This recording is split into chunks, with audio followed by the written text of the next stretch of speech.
6 तारीख का दिन सोमवार का अवसर, चतुर्दशी तिथि विद्यमान है। ग्रहों का परिवर्तन का योग बन रहा है आपकी राशि के दृष्टिकोण से।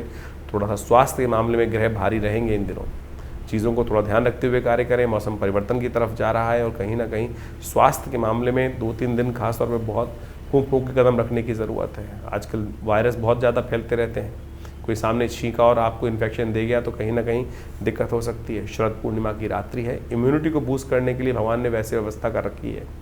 इस दिन चंद्रमा की 15वीं और 16वीं कला से अमृत शरण होता है। शास्त्र के दृष्टिकोण से कोजागरी की रात है, महालक्ष्मी की कृपा प्राप्त करने की और आरोग्यता प्राप्त करने की भी रात्रि है। कोजागरी की रात कही जाती है, शरद पूर्णिमा की रात्रि कही जाती है। इस दिन ग्रह नक्षत्रों के दृष्टिकोण से, यदि भारत के दृष्टिकोण से देखा जाए तो कोजागरी जो है वो 6 तारीख को ही पड़नी है। पूर्णिमा उसके अगले दिन रहेगी, लेकिन क्योंकि रात्रि में चांद जो है निकल रहा है, चांद के जो 15वीं और 16वीं कला से जो अमृत का शरण होना है वो इसी रात्रि में होने वाला है।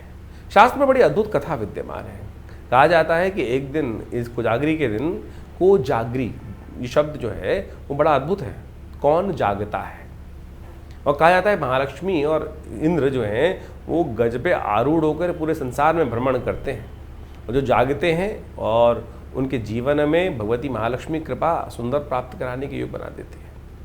शास्त्र में बड़ी अद्भुत कथा विद्यमान है जो इस बात को बताती है कि हमको हर व्यक्ति का सम्मान करना चाहिए और इंद्र का और महालक्ष्मी का जो संबंध है वो भी आपको समझ लेना चाहिए। कहा जाता है कि एक बार ऋषि दुर्वासा किसी जंगल से जा रहे थे और वो साधना से अपने उठे थे। कहीं रास्ते में इंद्र वहीं उधर से आ रहे थे, ऐरावत पे आरूढ़ थे। दुर्वासा ने सामने देखा कि इंद्र आ रहे हैं तो उन्होंने इंद्र का सम्मान करते हुए जो वहीं वन के पुष्प थे उसकी बनी हुई माला इंद्र को अर्पित करी। इंद्र यानी देवताओं के राजा। जब उनको अर्पित करी तो इंद्र ने स्वीकार कर लिया उस माला को। कई बार हम भी स्वीकार कर लेते हैं, हमें भी समझना चाहिए।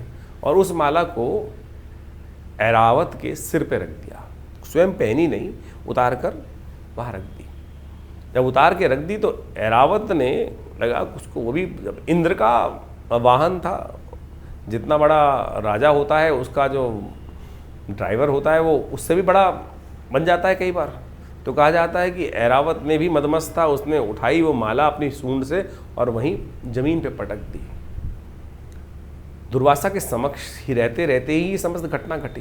उन्होंने इंद्र को शाप दिया कि इंद्र, जिस श्री के कारण से, ऐश्वर्य के कारण से तुम इतने मदमस्त हो गए हो कि तुमने हमारी जो पूजा की, हमने आपका सम्मान किया, उस सम्मान को आपने स्वीकार नहीं किया और उस सम्मान को आपने जमीन पर पटक दिया, तो ये ठीक नहीं है, तुम श्री विहीन हो जाओगे।